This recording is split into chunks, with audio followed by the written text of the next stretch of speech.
The Selfish Path to Romance. Download Chapter 1 for free at drkenner.com and at amazon.com. Beverly, how did you know? Because I hired a detective. Yeah, I thought you were having an affair. It's ridiculous, I know, okay? Look, you could have told me about it, though, couldn't you? You just completely left me out. Why didn't you tell me, John? You've got to answer that.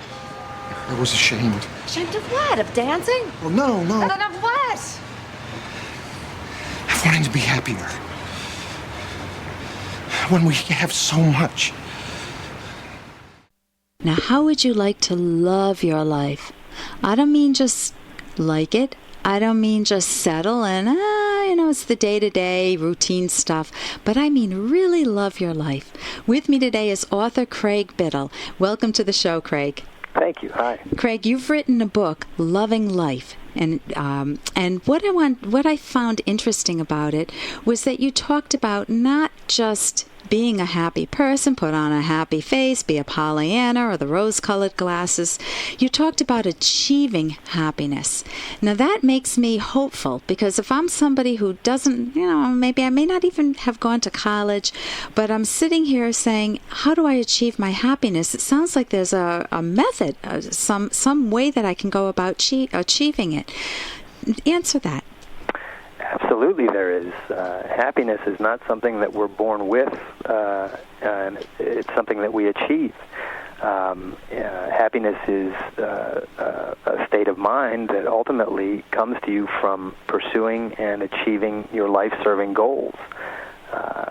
You may be born into a family that has a greater degree of wealth than another family, and you may be born into parents that treat you better than somebody else's, but none of that changes the fact that you have free will and that you can make your decisions in life and set your goals and pursue them or not.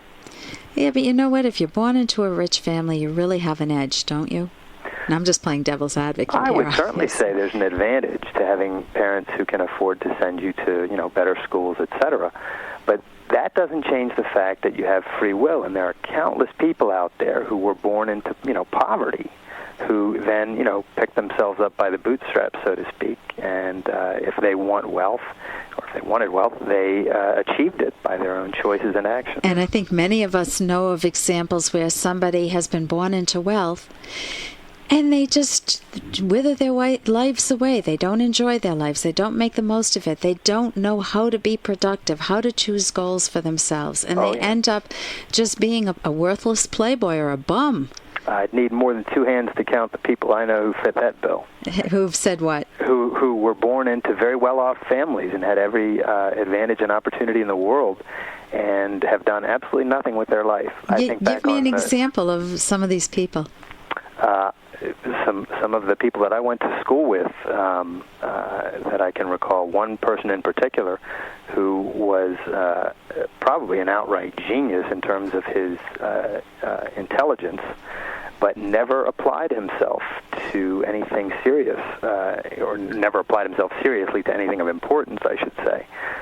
Instead, he became a big partier, and he was very funny and could carry a crowd and always seemed kind of happy. Well, today he is miserable in a job that he doesn't like at all, and I don't see him often, but every once in a while, living in the small city that I do live in, Richmond, I run into him, and he chose that destiny, and he had the advantage of that everybody wishes they had.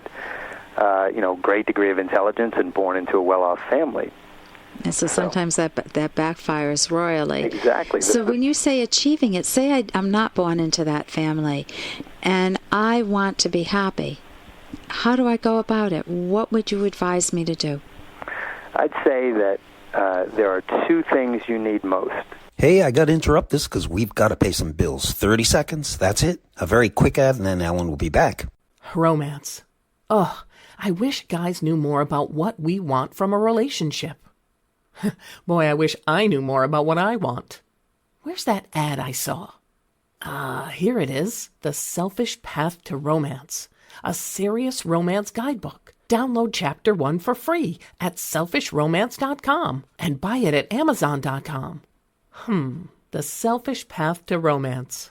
That is interesting. I want to be happy. How do I go about it? What would you advise me to do? I'd say that there are two things you need most.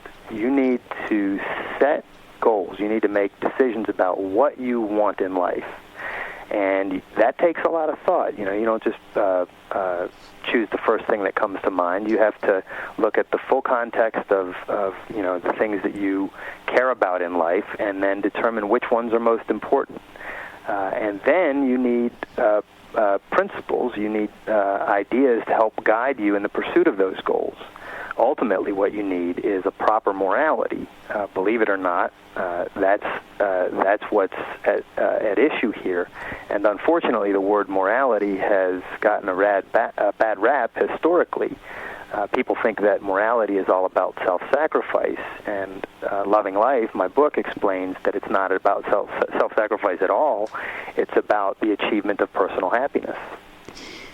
Okay, so I'm still that housewife, and I'm listening to you and saying, okay, you're talking about principles, and you're talking setting goals. I get. I would need to set goals, but how do I go about setting goals, and how do I go about doing this thing, achieving happiness? I mean, I want this thing, happiness. I'm sick of being depressed. I'm sick of being anxious. I'm sick of being obsessive compulsive, just cleaning the house the way I'm doing. I want my life back. I want to enjoy it. How do I go about doing it? Well, here's the thing. Life and happiness are complex things, and they're difficult to achieve. A life of happiness is difficult to achieve, and there is no person and there's no philosophy that can tell a person what particular things he or she has to do to become happy. The only thing that a good morality can tell you is what you need to do in general terms, what kind of actions you need to take to achieve the goals that you choose. If I were to say to somebody, well, what you need to do to be happy is go out and be a doctor, that would just be a random assertion. It wouldn't have any connection to that person's values. They need to decide by introspecting. So you don't let other people decide for you. Exactly. And what you're saying is that you introspect, you ask yourself some questions and say, what do I like? What do I want from my life? What would bring me that sense of thrill or that excitement of getting out of bed first thing in the morning? Exactly. You need to choose the things that you would enjoy if you pursued them, and then you need to pursue them. And to do so, you need to have guidance in the form of, as I said earlier, principles, and that requires work. It sounds a little bit, heady in some ways. It sounds philosophical, and it is. But that's what a life of happiness requires. Okay, let me see if I understand you correctly. That there are different types of principles. One principle could be do only for others, not for yourself. Yes. And that would absolutely destroy me. I could also say, do whatever I want, however I want, and get whatever I want, and step on whoever I want. That's another principle that could destroy my happiness, even though it would look like I'm getting things, like the playboy who's out there, collecting women or something. He's not happy, even though it will look to the outside world that he's happy.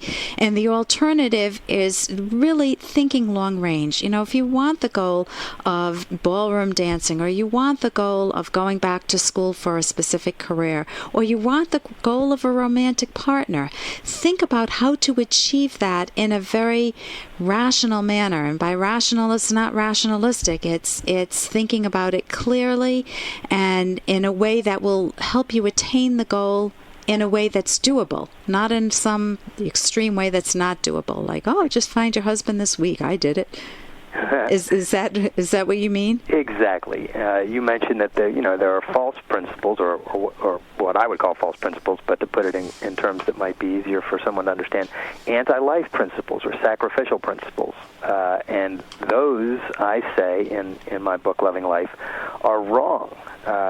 Any principle that says you should sacrifice yourself or that you should sacrifice others is a morally incorrect principle. Okay, and we're almost out of time, so it's morally incorrect if any guidance that you have in your own mind tells you to sacrifice yourself, to be a doormat in life, and it's also morally wrong to be the playboy in life and to just go after principles and not go after what you want willy-nilly.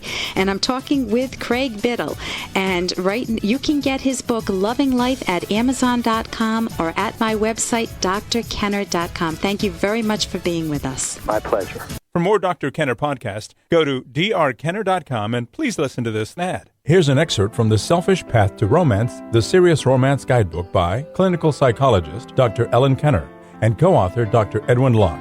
Initially, you learn about your partner one detail at a time. After you've gotten to know your partner well, and this may take years, there will be times when you find that you know what your partner is thinking or feeling about many issues without your partner saying anything, because your acquired knowledge will have become automatic. But do not assume you will ever know every opinion your partner holds on every issue. Remember, your partner has free will and the power of independent thought. Partners' values, preferences, and viewpoints may change over time. Both partners may encounter totally new ideas and experiences, and the reactions may sometimes be unpredictable. The need to communicate clearly and with respect never ends. You can download Chapter 1 for free by going to drkenner.com and buy it at Amazon.com.